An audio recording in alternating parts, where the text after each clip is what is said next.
Welcome back. This segment of our program brought to you by Madisonville Marine. G3, Hurricane, Skeeter, Stingray, Sweetwater. They got every kind of brand of boat you could want. Deck boats, fishing boats, pontoon boats, every kind of style of boat you want. Brand new boats, pre-owned boats. They got those too. You name it, nobody in all of East Tennessee has a bigger, wider, better, deeper, however you want to say it, selection of boats than Madisonville Marine. And that's why there's no better place to buy a boat. MadMarine.com and Madisonville Marine, Highway 411 North in Madisonville, of course.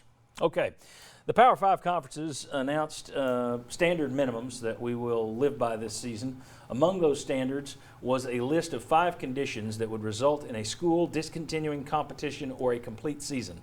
Let's go ahead and put these 5 reasons up there. Here you go. The document details several conditions that would result. There you go. It's just what I said. Number 1. Lack of ability to isolate new positive cases or quarantine high contact risk cases on campus. Okay. 2, inability to perform weekly testing. Josh, you mentioned that in the last segment. 3, campus-wide or local community test rates that are considered unsafe by local public health officials. Uh-oh. Number 4, inability to perform adequate contact tracing. Okay. 5, local public health officials state that there is an inability for the hospital infrastructure to accommodate a surge in COVID-related hospitalizations. Again, we're talking off campus. That's an uh-oh. Let's take a look. I went and got the data. These are small, I know, but all you need to look at is the little orange. It'll tell you where Tennessee stands in the SEC. In terms of cases per 100,000, this info came from Johns Hopkins Online Resource Center, where they have the latest numbers. This is from yesterday. Tennessee, in terms of cases per 100,000, they're actually at the bottom of the league. Don't have a lot of it. However, you go to the next one, it is total cases confirmed. Tennessee's kind of in the middle of the league with Knox County.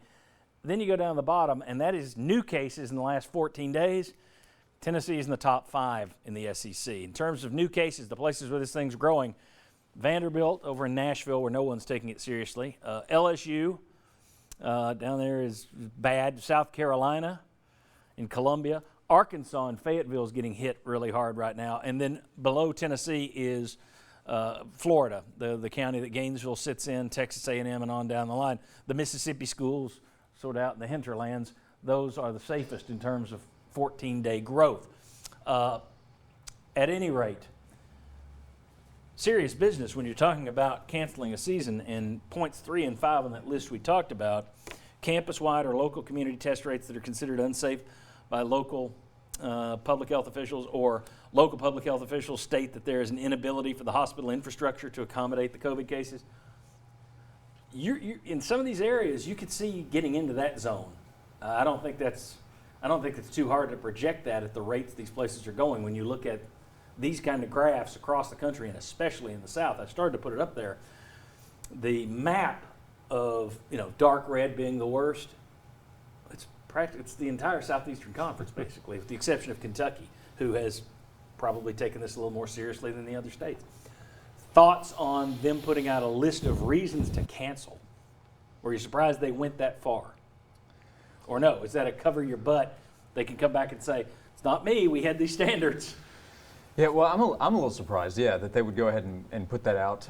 I think at least my takeaway is it really illustrates still how complicated this matter can be, because that's just 14 places, 11 states within the SEC. And then if we go back to the conversation of the Big 12 and the ACC, you had states, you had locations, you had different standards that are going to be held by local health officials. And that's why I would come back to the conference, the SEC working on its own, because if you're relying on those other places that might have different results, it can really blow things up. Yeah. All I can say, John, is those are tough numbers. It's scary at the moment. Yeah, it is. I hope I'm wrong. I hope 100% that I'm wrong, but it almost seems like the odds are really against getting through anything resembling a season. And again, I hope I'm wrong. Yeah, if things don't change, and for things to change, and I don't see things changing. Change. I don't see things changing in a positive direction.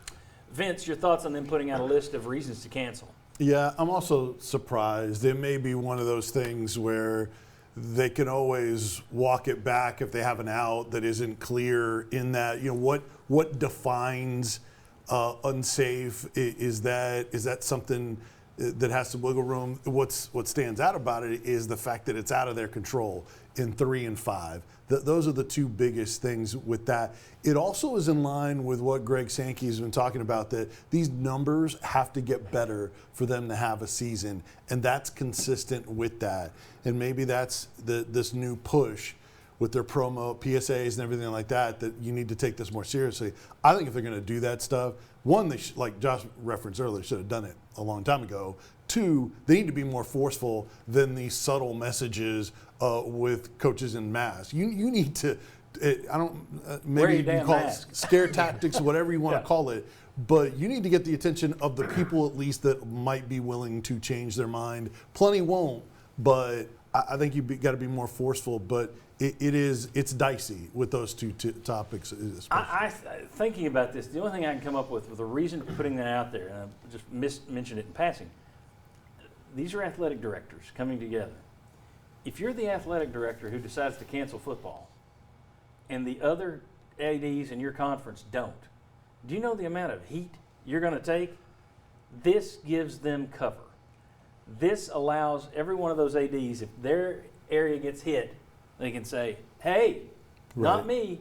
These are the standards we all live by. That's a good point. I think that's the reason they put out the list. Because that, and maybe to scare people.